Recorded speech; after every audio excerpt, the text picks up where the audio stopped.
ሰላም እንዴት ናችሁ? ዛሬ እስቲ 6ኛ ዓመት ሕክምና ተማሪ ውሎን አብረን እንይ። እንደምታዩት ቀኑ በጣም ነው የሚያምረው። ሰንራይዙ በጣም ነው የሚያምረው። በሌሊት ነው ብዙ ጊዜ የምወጣው እና በጣም እያደነኩኝ ነው። በቃ ወደ ሆስፒታል የምሄደው እና ሌሊት መነሳት የማትወዱ ሰዎች ያው መነሳት ኖሮባችሁ ማለት ነው በጣም ይሄንን ብታዩ የምር ኢንካሬጅ ያደርጋችኋል ለመነሳት። እና የዛን ቀን የካቲት 12 ስለነበር ሆስፒታላችን ፊት ለፊት እየተከበረ ነበር። ከዛ ሆስፒታል ገባው። እንደምታዩት መለባበስ ጋውኔን መለባበስ ነው ጀመርኩኝ። ይህን ይመስል ነበር እዚህ ቀን አለባበሴ። ከዛ ብዙ ስኬጁሎች ነበሩ የዛን ቀን። ከዛ ሲኒየሩን እየጠበቅን ነው እዚህ ጋር እስኪመጣ ድረስ።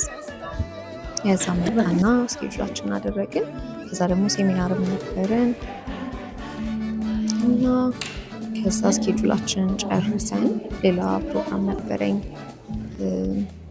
ሚቲንግ ነበረኝ እና እዛ ደግሞ ለመሄድ መዘጋጀት ጀመርኩ። ከዛ እዚህ ጋር ታክሲ እየጠበቅኩኝ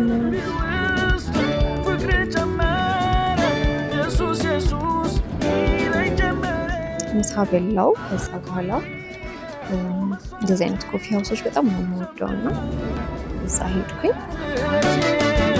ውድቅት ማለዳ በቀትር ደስ ይላላት መዘመርም ማይለወጠውን ሁሌ አዲስ ጌታ ፍቅር ላወደስ።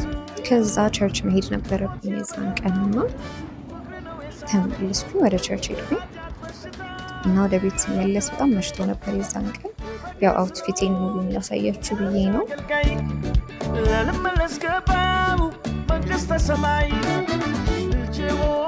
ከዛ የቤተሰብ ሰዓት ነበረ፣ ለሱ መዘጋጀት ምናምን ጀመርኩኝ እና እንደምታዩት እናቴ እዚህ ቀን በጣም የሚጥም እራት ሰርታ ነበር የጠበቀችን። እንደዚህ በቃ በዛ ብለን ሰብሰብ ብለን እንደዚህ ደግሞ የተቀላቀሉ ነገሮችን መብላት ምናምን በጣም ነው የሚያስደስተን እና እንደምታዩት ፓስታ፣ ሰላጣ ምናምን ነበር የተሰራው። በጣም ነበር የሚጥመው። ውሎ ይህን ይመስላል። ቴንክ ዩ ፎር ዋቺንግ ባይ